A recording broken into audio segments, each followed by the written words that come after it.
എന്നാ ഇപ്പൊ ശരിയായിട്ടതാ. ഇതുവരെ ഈ ചാനൽ സബ്സ്ക്രൈബ് ചെയ്യാത്തവർ ഉടൻ തന്നെ ഫ്രീ ആയി സബ്സ്ക്രൈബ് ചെയ്യുക. ഒറ്റ വാക്കിൽ ഗ്രേറ്റ് ഫാദറിനെ വിശേഷിപ്പിക്കാൻ എനിക്ക് സാധിക്കില്ല. നിങ്ങൾക്ക് സാധിക്കുമെങ്കിൽ ആ വാക്ക് കമന്റ് ചെയ്യുക. 6 മാസത്തെ കാത്തിരിപ്പ് വെറുതെയായില്ല. നമ്മുടെ മമ്മൂക്ക എത്തിയത് ഒരു അഡാർ ഐറ്റവുമായി.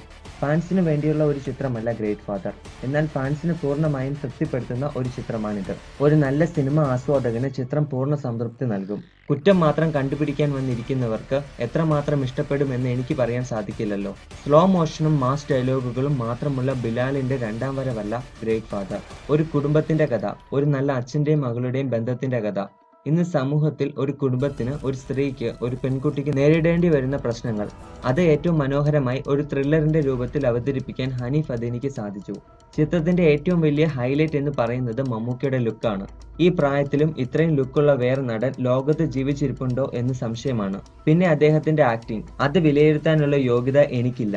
എനിക്കെന്നല്ല, ആർക്കും അതിനുള്ള യോഗ്യതയില്ല. ചിത്രത്തിലെ പല രംഗങ്ങളിലും രോമാഞ്ചം തോന്നി. മമ്മൂക്കയും ലാലേട്ടനും ജീവിച്ചിരിക്കുന്ന കാലഘട്ടത്തിൽ ജനിക്കാൻ കഴിഞ്ഞത് ഒരു പുണ്യമായി തോന്നുന്നു. ചിത്രത്തിൽ മമ്മൂക്ക പറയുന്ന 5 ഡയലോഗുകൾ എല്ലാം മാസായിരുന്നുവെങ്കിലും അവസാനം സ്നേഹയോട് പറയുന്ന ഡയലോഗ്, ഇന്ന് നമ്മുടെ സമൂഹത്തിൽ നടക്കുന്ന പല കാര്യങ്ങൾ ഒറ്റ ഡയലോഗിൽ ഉൾക്കൊള്ളിക്കാൻ മമ്മൂക്കയ്ക്ക് സാധിച്ചു. മമ്മൂക്കയുടെ ലുക്കിൽ പിടിച്ചു നിൽക്കാൻ ആര്യയ്ക്ക് സാധിച്ചില്ലെങ്കിലും ആര്യയുടെ പ്രകടനം മികച്ചു നിന്നു. ചിത്രത്തിൽ അഭിനയിച്ച എല്ലാവരും ഒന്നിനൊന്ന് മെച്ചമായിരുന്നു. Camera, music, BGM, DI, editing, lighting എല്ലാം ചിത്രത്തിന് മികവ് കൂട്ടി. കുറെ നന്നാകുമ്പോൾ എല്ലാം നന്നാവും എന്ന് പറയുന്നത് പോലെ ഈ ചിത്രത്തിലെ എല്ലാ ഘടകങ്ങളും മികച്ചു നിന്നു. കുറെ ആളുകളുടെ കുറെ നാളത്തെ കഷ്ടപ്പാട് കേവലം സംഖ്യയിൽ ഒതുക്കാൻ ആഗ്രഹിക്കുന്നില്ല, അതുകൊണ്ട് തന്നെ റേറ്റിംഗ് ഇടുന്നില്ല. ചിത്രം 100 കോടി നേടുമെന്ന അവകാശവാദമൊന്നും ഞാൻ ഉന്നയിക്കുന്നില്ല. കളക്ഷന് മുകളിൽ ചിലതുണ്ടല്ലോ.